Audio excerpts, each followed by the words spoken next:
দিব্যশ্রী চ্যানেলে আপনাদের সকলকে স্বাগত। স্বামী শারদেশানন্দজির লেখা শ্রী শ্রী মায়ের স্মৃতিকথা থেকে পাঠ, আজ পর্ব 25। জননীং শারদাং দেবীং রামকৃষ্ণং জগদ্গুরুং পাদপদ্মে তয়ো শ্রুত্বা প্রণমামি মুহুর্মুহু। আরেকটি অপরূপ ঘটনা বিশ্বসূত্রে শুনিয়াছি। জয়রাম বাটিতে মায়ের একজন বাল্যসখী ছিলেন। দুইজনে খুব ভাব। একদিন তাহারা একসঙ্গে এক বিছানায় শুইয়াছিলেন। বাল্যসখীর অন্তরে মায়ের কৃপালাভের আকাঙ্ক্ষা হওয়ায় তৎক্ষণাৎ মা তাহাকে সেই শায়িত অবস্থাতেই দীক্ষা দিয়া ধন্য করিয়াছিলেন। একটি রোগা ছেলে দূর দেশাগত ঠাকুরের জন্মতিথি দিনে উপস্থিত হইয়া মায়ের কৃপা প্রার্থনা করিলে অপর সকলের আপত্তি সত্ত্বেও মা তাহাকে দীক্ষা দিয়া কৃতার্থ করেন। ঠাকুরের জন্মতিথির দিনে সাধারণত মা দীক্ষা দিতেন না, এবং সেই সময় তাহার শরীরও তেমন সুস্থ না থাকায় সকলে আপত্তি করিয়াছিল। মা অপরকে বুঝাইয়া বলিলেন, কত কষ্ট করে এসেছে বহু দূর থেকে, অসুস্থ শরীর, পরে কি হয় বলা যায় না, নিরাশ করতে পারলুম না, তাই আজই দীক্ষা দিলুম। ঠাকুরের কৃপায় তার মনোবাঞ্ছা পূর্ণ হলো। মা কোয়ালপাড়ায় একজন পুলিশের নজরবন্দি যুবককে তাড়াতাড়ি আসনের অভাবে তৃণাসনে খড়ের ওপর বসাইয়া এবং নিজেও সেভাবে বসিয়া দীক্ষা দান করিয়া তাহার মনোবাঞ্ছা পূর্ণ করিয়াছিলেন। তাহার সেখানে একবেলাও খাইবার উপায় ছিল না। মায়ের দীক্ষা প্রণালী যেন কোনো অভিজ্ঞ লোকের পথহারা ক্লান্ত পথিককে ডাকিয়া কাছে আনিয়া সুমধুর বাক্যে আশ্বস্ত করিয়া গন্তব্যস্থান দেখাইয়া দেওয়া। ভয় নাই, এই সোজা পথে চলে যাও, বেশি দূর নয়, ওই দেখা যায়, এই তো ব্যাপার। এই জন্য আর ঘটার কি প্রয়োজন? ঠিকানা যাহাদের জানা নাই, আন্দাজে অনুমানে শোনা কথায় পথ ও লক্ষ্যস্থল দেখাইতে হয়, তাহাদেরই বাগ বাহুল্য অধিক। মা ছেলেকে যাহা বলিবার সোজা কথাতেই বলেন, বাক্য ছটার বিস্তার করেন না। মায়ের স্নেহের স্বর, মিঠা বুলি আর হৃদয়স্পর্শী দৃষ্টি সন্তানের পক্ষে যথেষ্ট। মঠে একদিন অপরাহ্নে মায়ের মন্দিরের দরজার সম্মুখে দাঁড়াইয়া একজন প্রৌঢ়া ভক্তিমতী মহিলা অনিমেষ নয়নে মায়ের চিত্রমূর্তি নিরীক্ষণ করিতেছেন। তাহার শিশুকন্যাও তাহাকে ধরিয়া দাঁড়াইয়া মায়ের চিত্র দেখিতেছিল। একটু পরেই সে আবার একবার চিত্রের দিকে তাকায়, একবার নিজ জননীর মুখের দিকে। তৎপরে অতীব উদ্গ্রীব হইয়া জননীকে বারংবার জিজ্ঞাসা করিতে লাগিল, মা, এ ফটো তোমার কিনা বলো, ঠিক করে বলো, এ ফটো তোমার কিনা? জননী বালিকার দিকে চাহিয়া হাসিতেছেন, হা না কিছুই বলিতে পারিলেন না। নিকটে দণ্ডায়মান ব্যক্তির মনে হইল শিশুর স্বচ্ছ দৃষ্টিতে সত্যই সত্য উদ্ভাসিত। এই মাই তো সকল মায়ের অন্তরে। মায়ের স্নেহ দৃষ্টিতে কি ছিল কি জানে, যাহার দিকে চাহিয়াছেন সেই বশীভূত হইয়াছে। সন্তানের মতো এখনও দেখিতেছি তাহার চিত্রপটের দিকে চাহিয়া। ওই দৃষ্টির সম্মুখে মানুষ আত্মহারা হইয়া পড়ে, যেমন নিজ জননীর প্রতিচ্ছবি দেখিয়া। অনেক ভাগ্যবান মায়ের নিকট হইতে ব্রহ্মচর্য ও সন্ন্যাস লাভ করিয়া কৃতার্থ হইয়াছিলেন। এই সকল ব্যাপারেও বিশেষ কোনো অনুষ্ঠানাদি সম্পন্ন করিতে দেখা যাইত না। মা শ্রী শ্রী ঠাকুরের নিকট প্রার্থনা করিয়ায় সন্তানদিগকে ওই সকল মহাব্রতে দীক্ষিত করিতেন। ব্রহ্মচারীগণকে সাদা ডোরকৌপিন বহির্বাস ও সন্ন্যাসীগণকে গেরুয়া বস্ত্রাদি দিয়া। অবশ্য সন্ন্যাস গ্রহণেচ্ছুগণকে পূর্বে মুণ্ডন করিতে হইত। জয়রাম বাটিতে জনৈক সন্তান তথা স্বামী শারদেশানন্দ ব্রহ্মচর্য গ্রহণ করিয়া জিজ্ঞাসা করিলেন, কতদিন এ ব্রত ধারণ করিতে হইবে? মা তৎক্ষণাৎ দৃঢ় স্বরে বলিলেন, যতদিন দেহ আছে। জনৈক সন্তান সন্ন্যাস গ্রহণ করিয়া আশীর্বাদ ও উপদেশ প্রার্থনা করিলে মা তাহাকে বলিয়াছিলেন, বিশ্বাস নিষ্ঠাই আসল জিনিস। বিশ্বাস আর নিষ্ঠা থাকিলেই সব কিছু লাভ হয়। জনৈক বিবাহিত গৃহস্থ সন্তান তথা স্বামী কেশবানন্দ একদিন মায়ের নিকট উপস্থিত হইয়া সন্ন্যাস প্রার্থনা করিলেন। তিনি ত্যাগীর জীবনযাপন করিয়া সন্ন্যাসীর মতোই ছিলেন। মা সব কথা জানিতেন এবং তাহাকে বিশেষ স্নেহাদরও করিতেন। মা বলিলেন, তুমি একমাত্র পুত্র, তোমার গর্ভধারিণীর অন্তরে আমি ব্যথা দিতে পারব না।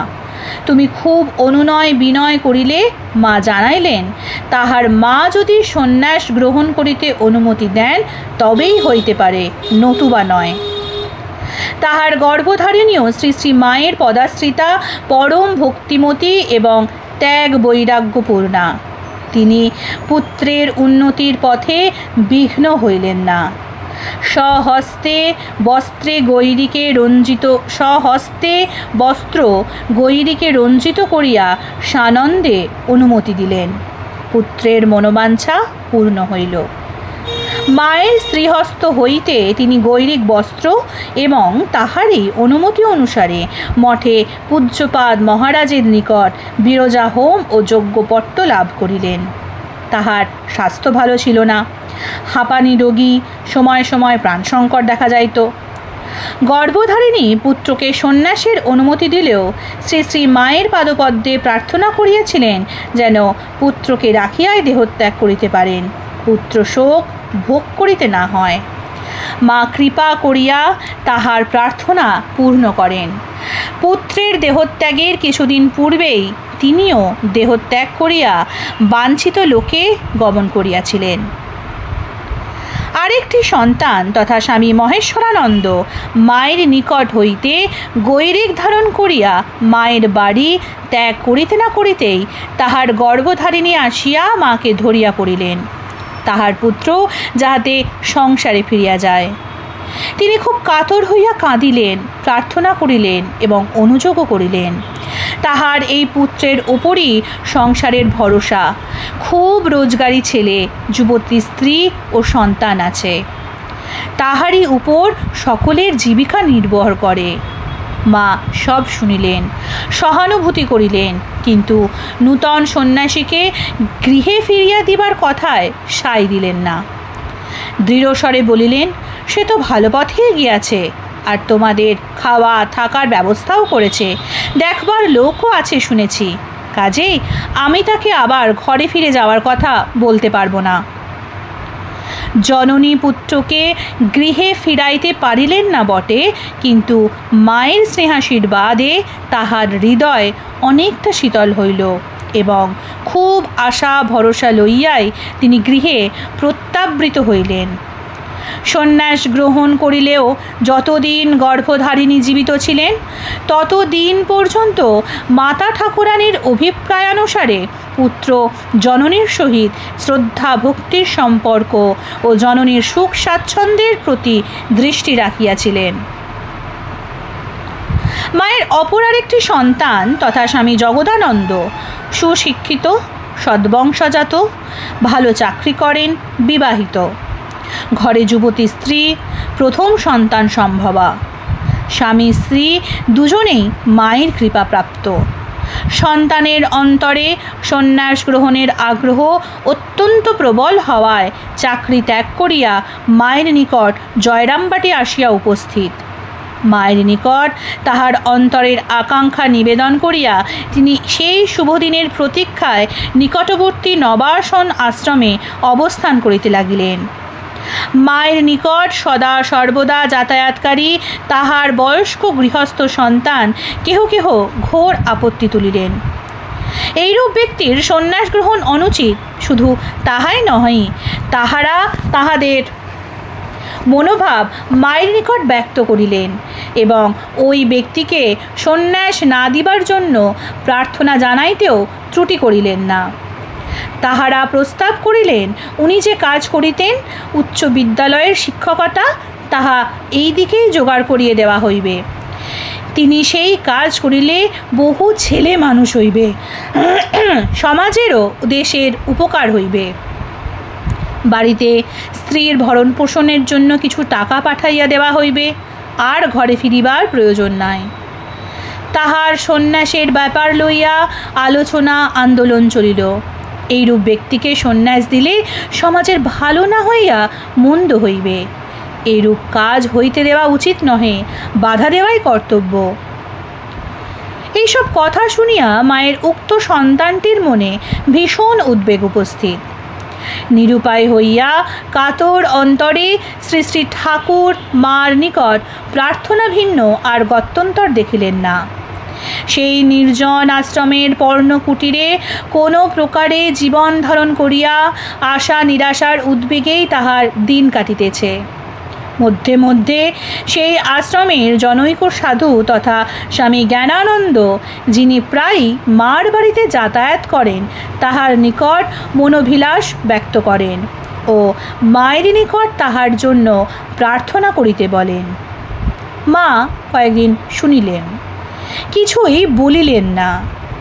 যখন বাধা প্রদানকারীদের আলোচনা আর নাই, সব চুপচাপ, তখন একদিন সেই সাধুর নিকট খবর দিলেন তাহাকে আসিবার জন্য।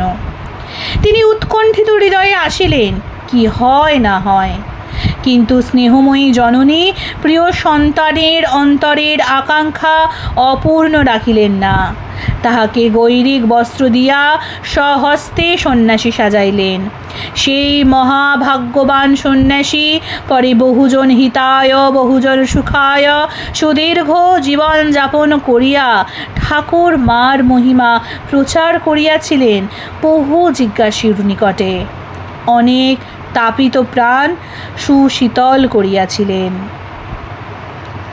যথাগ্নে দাহিকা শক্তি রামকৃষ্ণে স্থিতা হিয়া সর্ববিদ্যা স্বরূপাং তাং শারদাং প্রণমাম্যহম। আজকের পর্ব এইখানেই শেষ হলো। পরবর্তী পর্বও আসবে আগামীকাল।